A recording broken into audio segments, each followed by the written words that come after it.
नमस्कार। दिल्ली का मौसम बदला है और संसद की रंगत बदली है।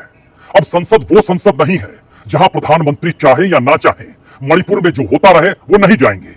अब वो संसद नहीं है कि इस देश के किसानों के ऊपर डंडे बरसाए जाएं या उनके रास्तों में कील ठोक दिए जाएं, लेकिन प्रधानमंत्री कुछ भी नहीं कहेंगे। अब ये वो संसद नहीं है कि इस देश की तमाम संपत्ति कौड़ियों के मूल कॉरपोरेट के हवाले करते चले जाएं और इस देश के भीतर में पार्लियामेंट और खुद प्रधानमंत्री खामोश रहें। अब ये वो संसद नहीं है कि आरबीआई से जितना चाहे उतना डिविडेंड भी लिया जाए और इस देश के भीतर में कॉरपोरेट की कर्ज माफी भी कर दी जाए, और इतना ही नहीं, कर्ज भी एक झटके में कम कर दिया जाए। अब ये वो संसद नहीं है, यानी प्रधानमंत्री बीते 10 बरस में जैसी भी सत्ता चलाते चले आए हो, लेकिन आज पहले दिन कई संकेत एक साथ उभर कर आ गए। इस दौर में सरकार की अपने बक्से के भीतर इस देश के सोशल मीडिया पर नकेल कसने का विधेयक है। इस दौर में सरकार के बक्से में किसानों पर महंगे बीज बेचने का विधेयक बंद पड़ा है। इस देश के भीतर में बीमा क्षेत्र में अंतर्राष्ट्रीय कंपनियां कैसे आ जाएं और इस देश की कंपनी जो बीमा क्षेत्र से जुड़ी हुई है वो कैसे गायब हो जाए, उसका भी विधेयक पड़ा हुआ है। इतना ही नहीं, बकायदा जो घर घर में बिजली मीटर लगे रहते हैं वह मीटर भी प्राइवेट हाथों में सौंप दिया जाए, और जैसे आपके हाथ में मोबाइल होता है वैसे ही मीटर किस कंपनी को कैसे लगेंगे और आने वाले वक्त में वो कितने महंगे होते चले जाएंगे, उसका विधेयक भी सरकार के बक्से में बंद है। लेकिन पहले दिन के नजारे ने यह दिखला दिया कि दरअसल यह सब कुछ या तो बंद बक्से में रहेगा या फिर यह सरकार चल नहीं पाएगी, क्योंकि अपने बूते यानी बीजेपी अपने बूते विधेयक पास करा नहीं सकती है।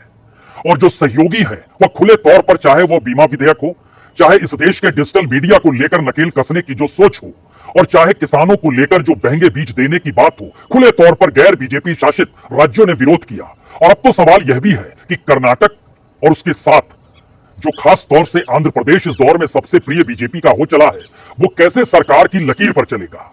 कर्नाटक में जब मुंबई की सरकार होती थी तो उन्होंने ठप्पा लगाया था, लेकिन इस दौर में वहां पर कांग्रेस की सरकार है।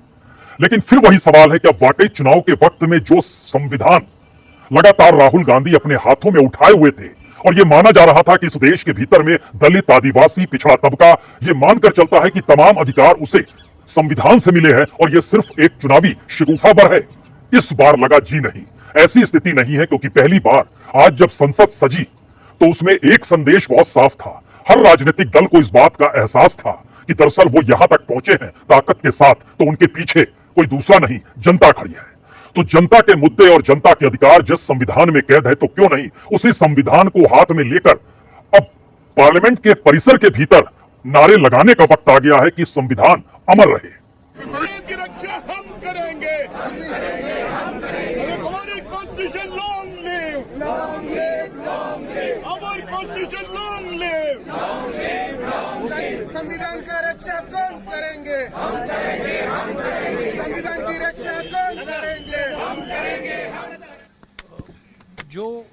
जो आक्रमण प्रधानमंत्री जी, अमित शाह जी कॉन्स्टिट्यूशन पर, संविधान पे कर रहे हैं, वो हमारे लिए एक्सेप्टेबल नहीं है, वो हम होने नहीं देंगे।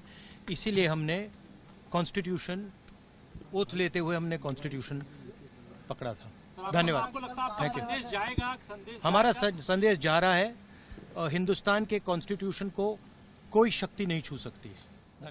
दरअसल राहुल गांधी ने भी इसीलिए जिक्र किया कि इससे पहले जो सरकार चल रही थी और इस वक्त जो सरकार सत्ता में आई है, दोनों में बड़ा अंतर आ चुका है। उस वक्त संविधान का जिक्र नहीं किया जाता था, बल्कि संविधान को पूरे तरीके से दरकिनार करते हुए सरकार कानून बनाना चाहती थी। वह तो किसी तरीके से उस कानून को रोका गया, वो किसानों से जुड़े हुए कानून थे। लेकिन उसके साथ ही पिछली बार ही जो डिजिटल इंडिया एक्ट है उसको भी लाने का प्रयास शुरू हो चला था।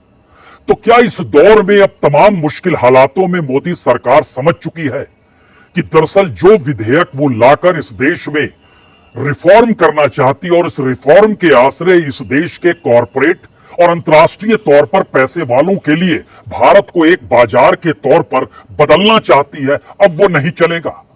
क्योंकि ध्यान दीजिए, इस दौर में जो सबसे महत्वपूर्ण एक्ट है वो डिजिटल इंडिया एक्ट है, और आईटी राज्य मंत्री, याद कीजिए, राजीव चंद्रशेखर हुआ करते थे इसलिए क्योंकि वह इस बार चुनाव हार गए। उन्होंने ही पूरी तैयारी की और इस एक्ट को बनाया।